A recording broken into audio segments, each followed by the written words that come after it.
Welcome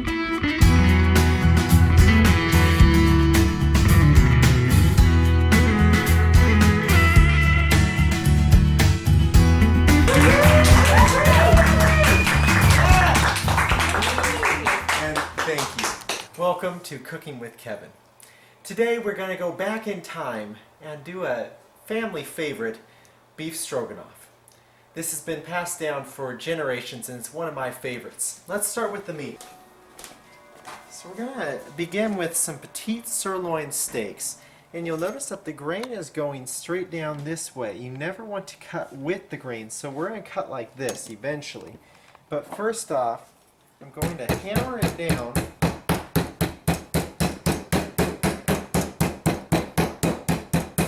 and sprinkle a little bit of tenderizer on it. I use Adolph's tenderizer, original. And you want to hammer it, put it in there, and then hammer it again because that way it penetrates into the meat. Alright, so now that we have it compressed and hammered, we're going to cut out some of this fat.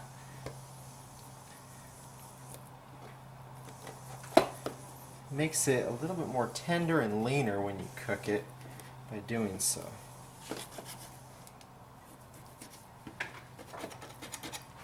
And when you hammer it, it makes the fat a lot easier to spot because it's all that white stuff. Alright, there we go. So now I'm going to start cutting it into strips about 1/4 of an inch thick.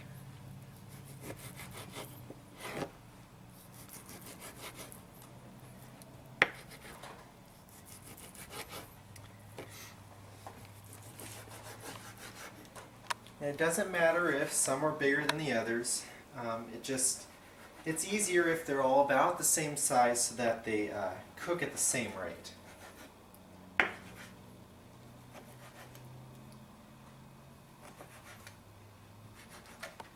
we'll do this for both steaks.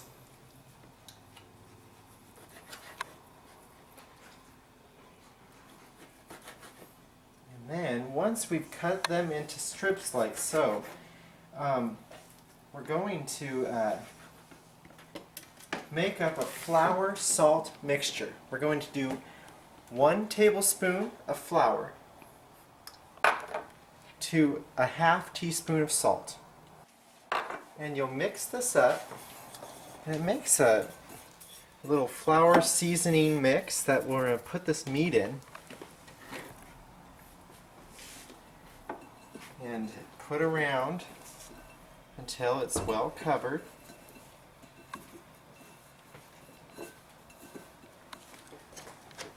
There's the meat in here.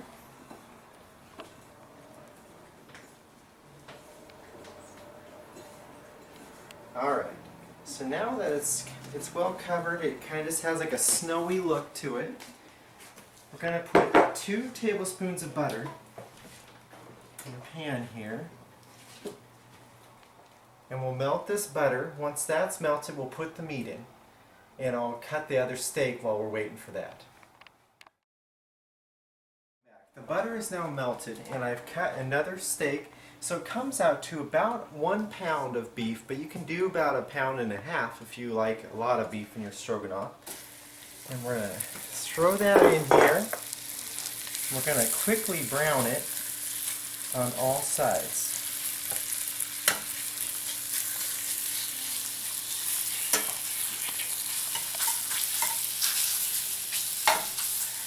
You don't want it to sit too long in one place or else the meat will get tough.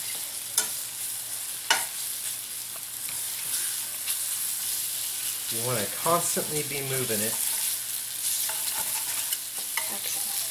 Just make sure that the strips kind of get separated a little bit, because they will kind of stick together because of the flour mixture.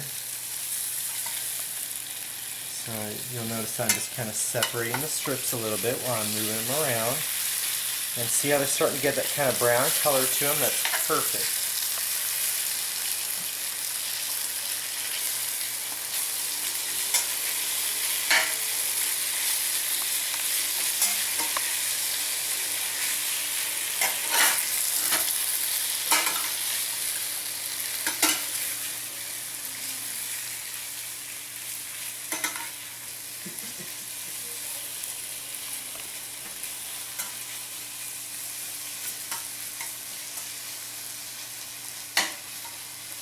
the next thing we're going to do, once these are quickly browned on all sides, is we're going to add the onion, the garlic, and mushrooms if you want those. I don't prefer mushrooms myself, but some people do, and so that will be the time you'll add them. See how I've been moving them the whole time, but they're still cooking. I might even turn up the heat a little bit, but you don't want it too high. I put it at about 3. Any hotter and you can actually burn it and make it dry, and it won't be enjoyable whatsoever. And once it's evenly browned all over, it'll usually take about 10-15 minutes depending on the heat you have it on. We're going to put in a 1/3 cup onion, chopped finely, and 2 cloves of garlic.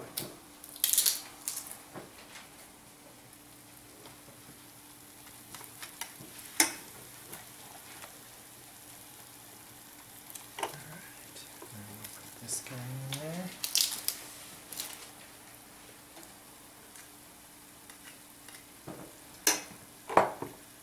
Once again, this is also the time that you would add mushrooms if you're a mushroom person. I personally don't care for them, but this is where you would put it in if you wanted them.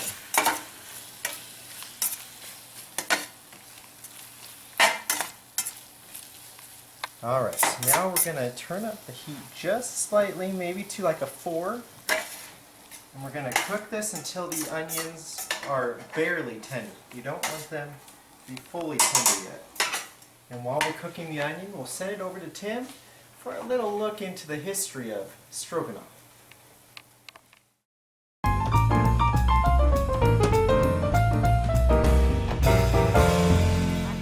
Good afternoon on this beautiful sunshiny day. Today we'll be talking about stroganoff. Kevin's in the kitchen just prepping away, making delicious stroganoff for you, but many people don't know where it came from, where you can find it today, and why is it called stroganoff, like where did the name come from. So stroganoff originated from the mid-19th century in Russia. It's a Russian dish. It can be either made with the noodles that are typically found in America, or most places like Japan, China, they may use rice as the bottom layer instead of noodles as we see typically today. So I'm going to be starting off with how it got its name. It's originally from either Alexander Stroganoff, like a royal counselor of Odessa, or Count Pavel Stroganoff. So either way, they don't really know which one really started the Stroganoff name. So talking about moving on to the history of where stroganoff originated from, all the way back in 1861, Elena Molokov's, it's a Russian cookbook. It originally asked for mustard as the sauce seasoning instead of what we see typically today with like a beef flavored brown sauce mixed within. So moving on into the 1900s, 1912 is when the stroganoff got a makeover. It began adding tomato paste along with some onions and potato straws instead of the mustard looking yellow stroganoff. So all the way from 1912 all the way to 1938, the stroganoff has been changed a little bit, but 1938 was the main stage of how we see it today. Louis Gorbachev, a cook in Russia, decided to add beef strips like we see today in traditional stroganoff, and you can either use the mustard and or the tomato paste style. So moving on to where it's so popularized besides the US. Over in the UK and Australia, down under country, we see similar styles, maybe a little served differently. In the UK, they use a white wine style creamy sauce to make it more creamy and more filling than we have here. So moving on to Sweden. Sweden and Finland, they are really great known for great ingredients in their food. They change it up by adding their local sausages that they produce. Instead of adding beef, they substitute beef with the sausage to add more of a beefier sausage taste to it, kind of like a hot dog taste as we have here, and that would be really interesting to try one of these times. So summing it all up today, we talked about the history, the name, how stroganoff became, and little important facts if you travel. I know I had the travel bug in me. And look over here, you can see Russia from my backyard. So, you know, Russia, US, I can see why everyone loves stroganoff. Right back at you, Kevin. Alright, so now we have the onions just slightly becoming clear, but you don't want them much more clear than that. So we're going to remove this steak now.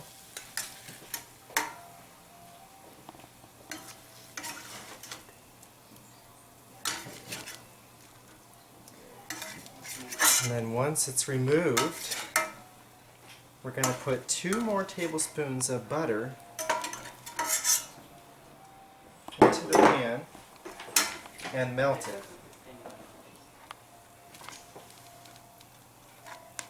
Once it's completely melted, we're going to put in 3 tablespoons of flour and 1 tablespoon of tomato paste. I prefer Natural Directions organic tomato paste, but you don't necessarily have to get that. Just any normal tomato paste will do fine.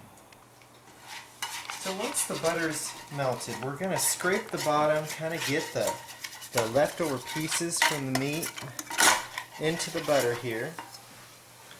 And then we're going to put in 3 tablespoons of butter. Now it's important that you keep mixing it till you get all 3 tablespoons of flour in there.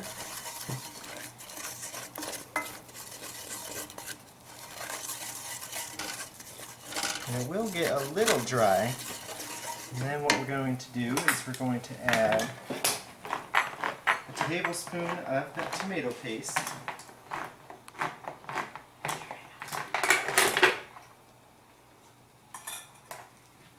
So, a tablespoon.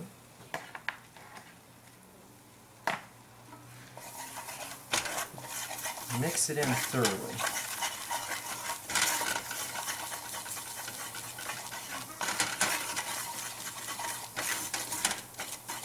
Alright, now we're going to put in 1 3/4 cup of beef broth.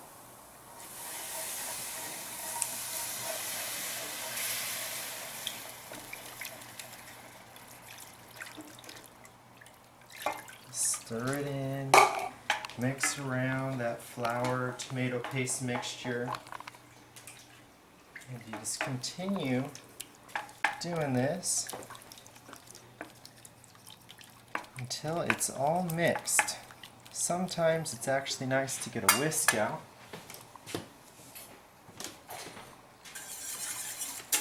Kind of break them up a little bit better.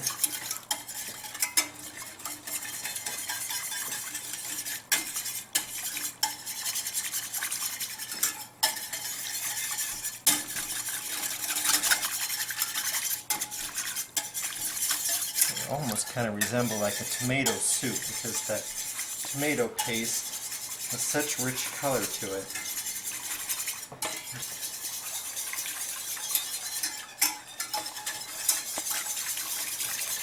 And just keep doing this over low heat so that it doesn't burn the pan.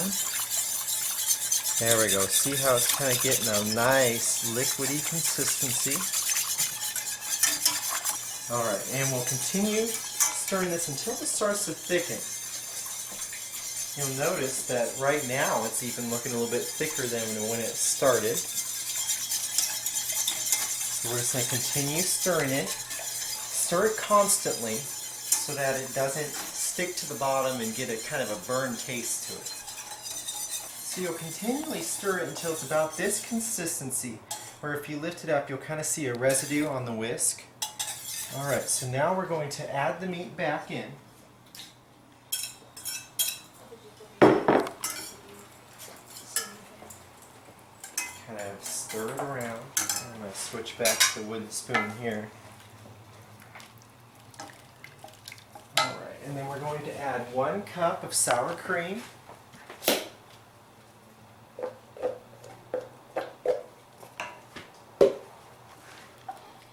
Stir it in, and it will start to lighten up the mixture. so it looks more traditional.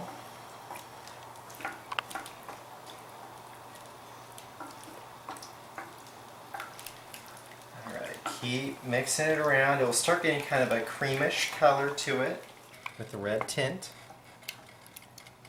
Just keep mixing it in. And then to finish it, we're going to put in about 2 tablespoons of cooking sherry.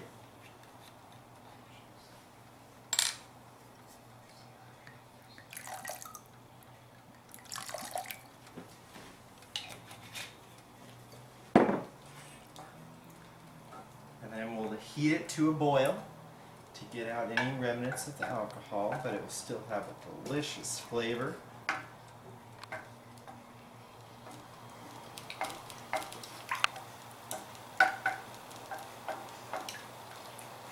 Alright, so now I'm going to put it on about 2 and just let it simmer till it's full boil.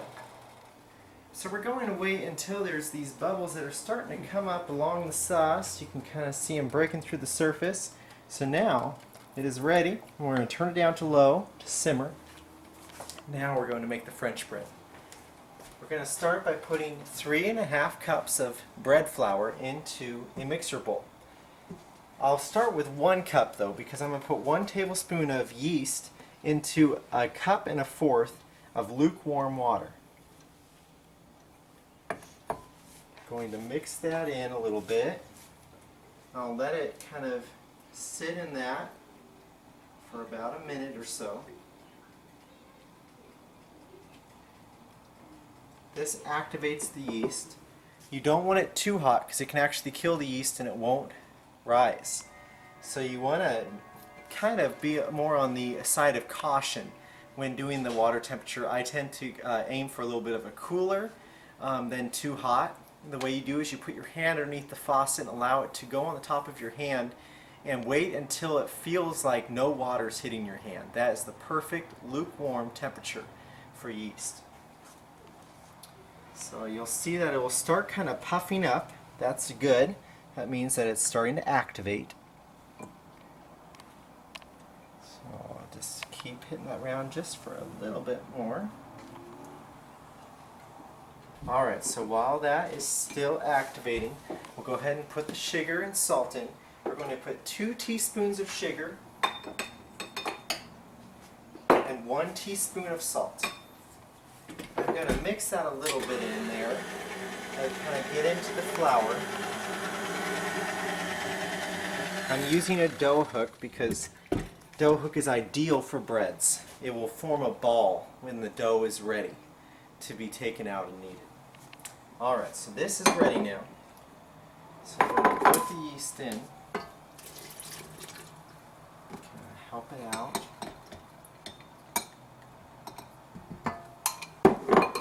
Alright. And while that's stirring, I'll put in another cup of flour.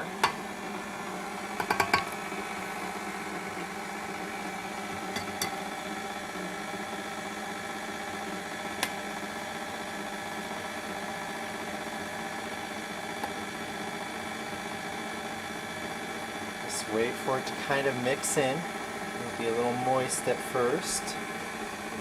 And I'll put in another cup. Put it in kind of slowly.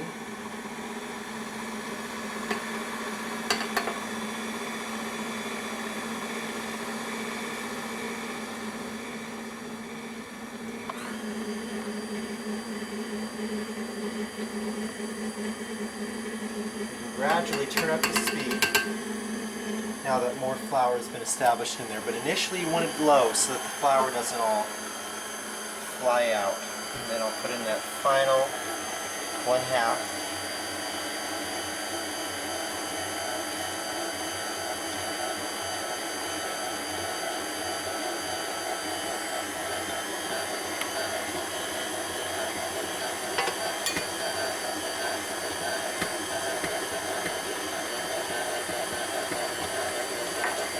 Go. You see it's trying to form a ball now.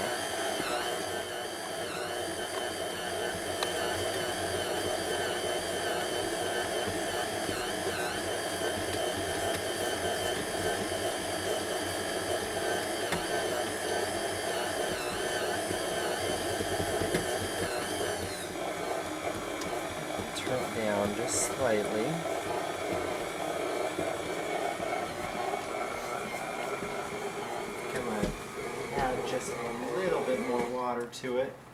It's a little dry. Sometimes that can happen.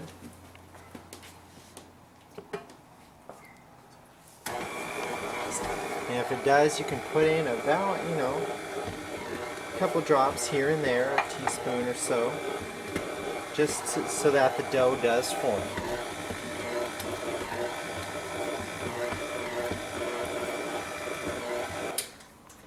Okay, so now I'm going to take out this dough. I'm going to need a cutting board here. I'll sprinkle a little bit of flour on it.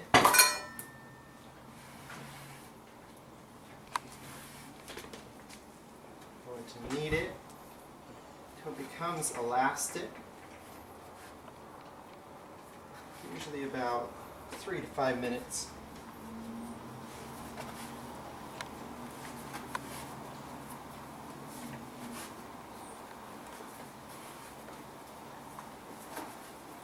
Just keep kind of rotating it towards you or side to side so that every corner gets equal hand pressure.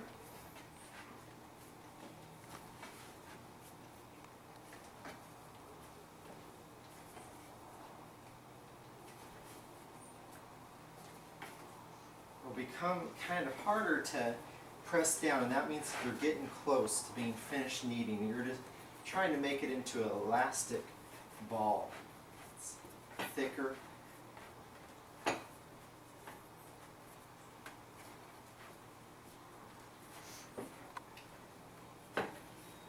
Once I get finished kneading here, then what we're going to do is we're going to put it into a bowl that's greased, cover with the towel, and let it rise up to 5 hours, punching it down every 1.5 hours or thereabouts.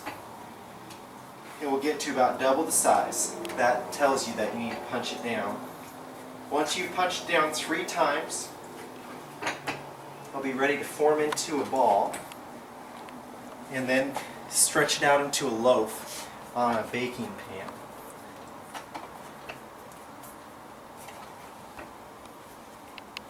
There we go.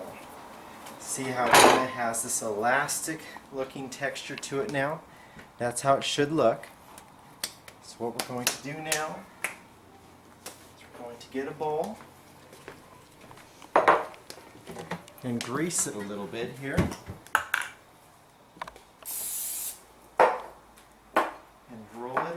In the grease. Now we will let it sit there and rise. Towel over it and put it near a warm source like a stove or something, so that way it gets some warmth to it. Alright, so now this is how it should look when you get it into your bread pan. And I've already let it rise another hour afterwards. It lets it kind of grow and get some width to it. And so I'm going to slice the top here.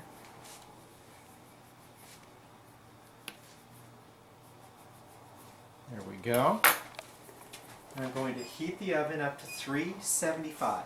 Once it reaches that temperature, you'll put it in the oven for about 13 to 17 minutes or until golden brown.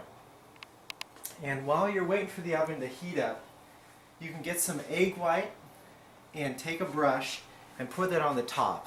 That helps it get a shiny look to it when you pull it out. Now that we have the French bread and the stroganoff done, it's time to turn our focus to dessert. We're going to start with the crust for a banana cream pie. Now this is a family recipe and it's very simple. Anyone can do it. What we're going to do is we're going to do 1 cup of flour. I use unbleached.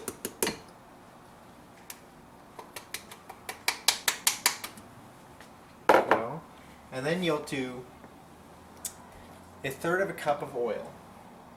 Extra light olive oil, or you can do canola oil. And then we're going to do a tablespoon of sugar,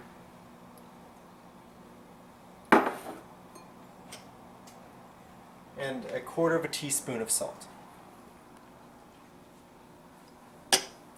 Right, now we're going to mix that until a dough begins to form.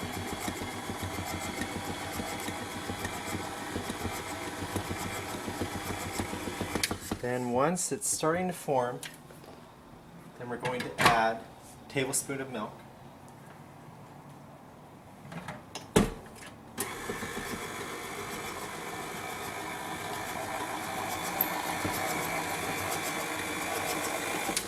Just until it's formed. You don't want to over mix dough for pie because then it makes it tough.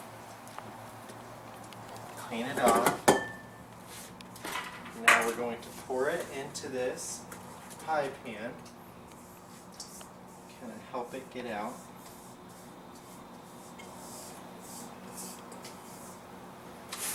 We'll press it in.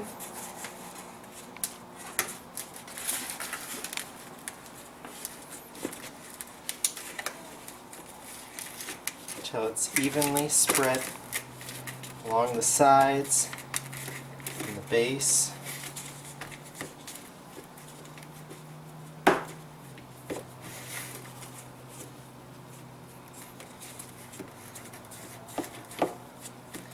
Kind of just pull it towards you from the middle up into the sides.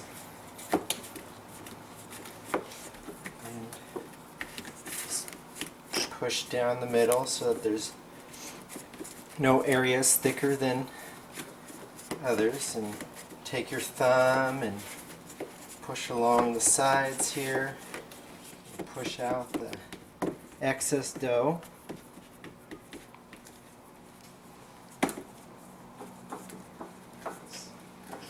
I like to push it until it's pretty well even.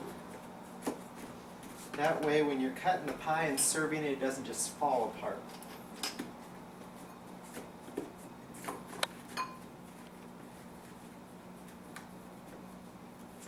Alright, there you go. It'll kind of have a smooth look to it, and it fills up the entire pie pan. Now what we're going to do is we're going to heat up the oven to 400 degrees. And then we'll bake it for about 10 to 13 minutes or until golden brown. Now we're going to do the filling for the pie. So it's going to start off with 2 cups of milk. I use 1%. And then 1 cup of half and half. And then we're going to put in 6 tablespoons of flour. And I'm going to stir this in constantly so as to avoid clumps.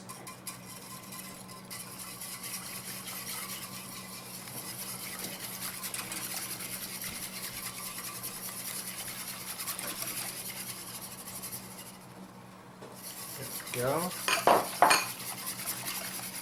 And you're going to heat this over low until it begins to thicken.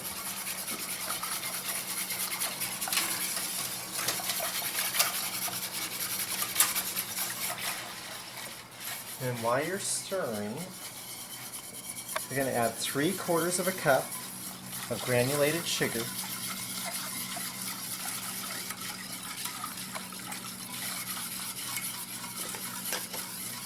and a 1/2 teaspoon of salt. Okay, you'll constantly stir this over low heat till it begins to thicken. Once it thickens, we're going to add 3 beaten eggs. And then continue stirring it after that, and it'll get even thicker. Once that has been reached, then we're going to pull it from the stove, let it cool in the fridge, and then add the vanilla. Now we've got it thickening, and as you can tell when you lift up the whisk, it's kind of sticking to the whisk. That's perfect. Now we're going to put in 3 beaten eggs.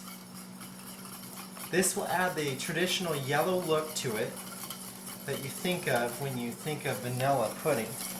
Now continue mixing it until it gets even thicker, because it will liquefy a little bit when the eggs are added. It won't take long from this point for it to thicken up again. So just like maybe a minute longer, and then we'll pull out the pie shell here. We're almost ready to even put in the banana chips.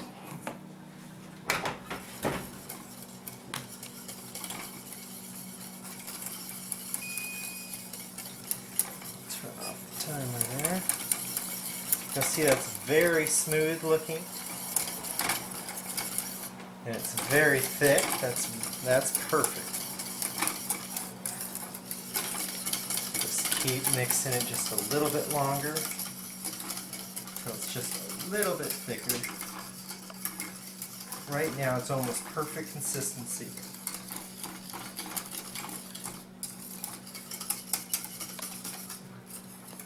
And you just keep going. And eventually you'll be able to see some bubbles start going on the top. That means it's at the boiling point.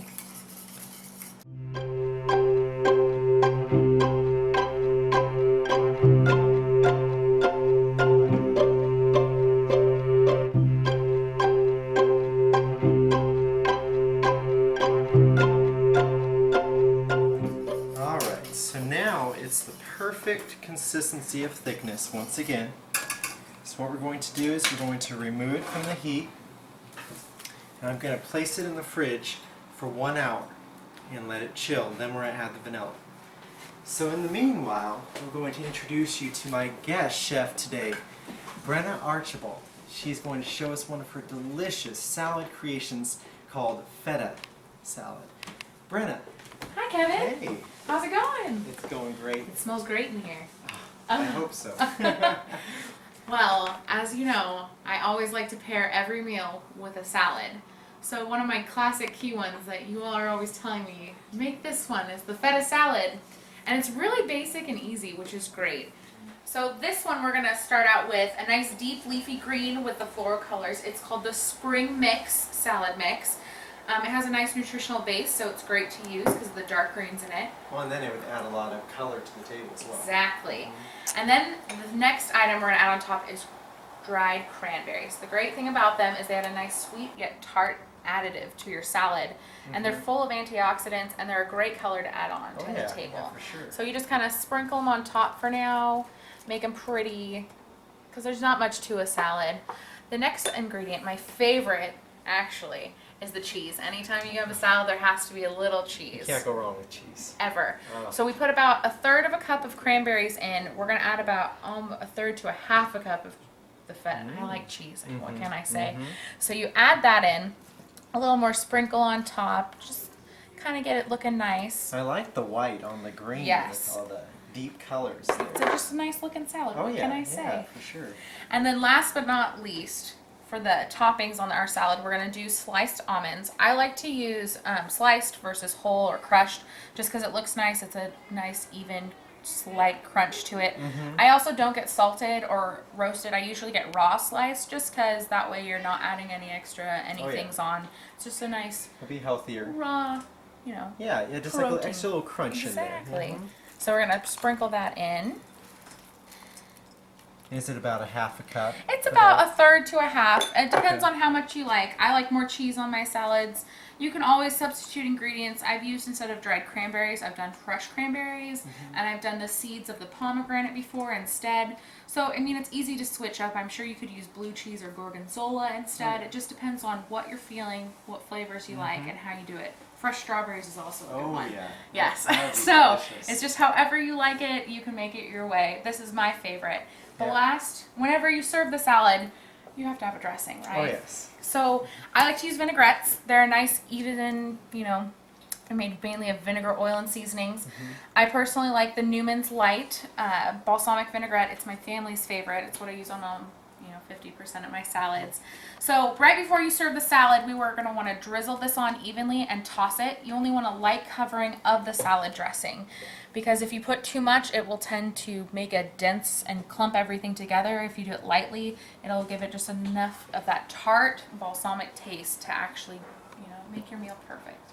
This looks delicious. I cannot wait to have it. And for future, all these recipes, including Brenna's salad, will be on the webpage. Just look at Guest Chef Recipes. Now, we're going to continue and do the pie, the finishing touches, put the filling in and the bananas when we come back. Alright, I just took out the French bread. As you can see, it was starting to get kind of a crusty topping to it. And when you cut it, it's going to look nice and textured on the inside. So it's fully cooked. I also stuck a little knife into it to make sure when you bring it out it's clean. So that tells you that it's done. It took about 15 minutes, but it all depends on your elevation and how hot your oven runs.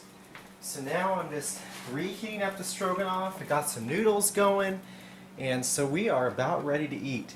Next I'm going to bring out the pie filling. We'll finish that, and then I'll present the whole dinner. Alright, so now the vanilla pudding has cooled for about an hour, and I'm going to add 2 teaspoons of vanilla extract.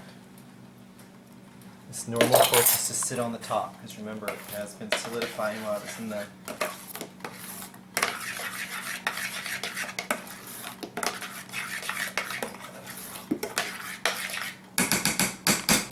Now that it's in there, I'll take a whisk and kind of smooth it out.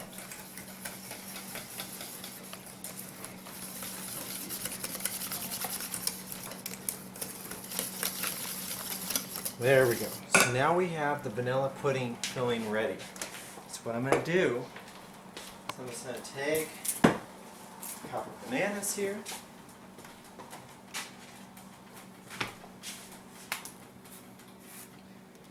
I'm going to slice them up. I always like to take off these tips. I'm going to slice them into the pie crust.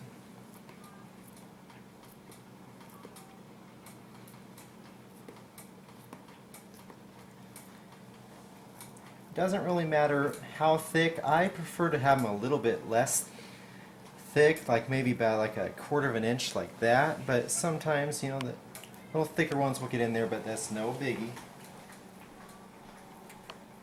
It's not like anyone will really be seeing this part of the pie. And we'll get these sliced and then moved around to cover the entire base.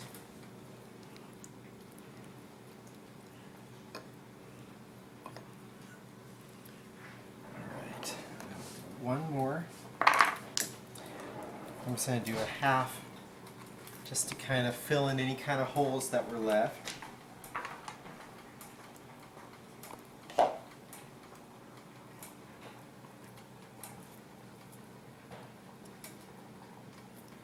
Alright, so now we are ready to put filling.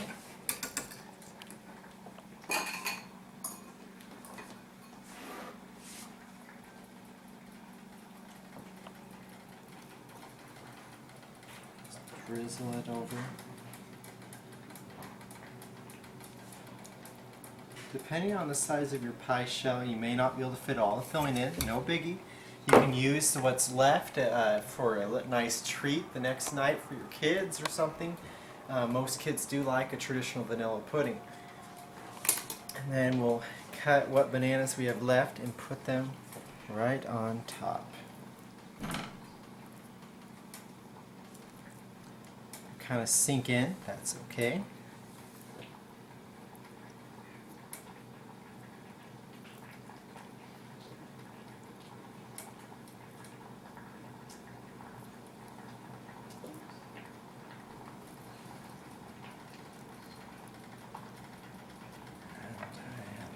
Left here.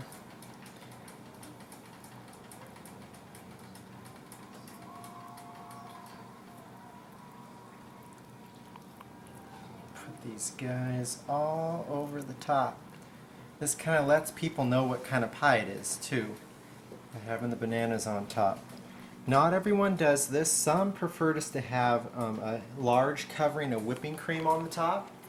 And I've done that before, but it just makes it sometimes too rich. I prefer just to have a little bit of a dollop of whipping cream on the slice.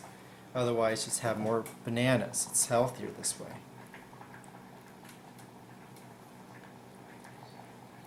Alright, and then I even like to sprinkle sometimes some slivered almonds.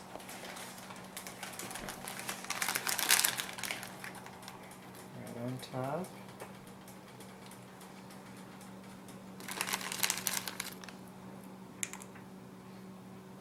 Like that. Now what we're going to do is we're going to place this back in the fridge, let it chill for another hour, hour and a half, and then it'll be ready to serve. So now that we're ready for dinner, I'm going to put some noodles on the plate. I prefer white egg noodles. Kind of make a little pile. I'm going to put some of this stroganoff sauce on there. Kind of push it around. And then we'll put a little bit of the salad.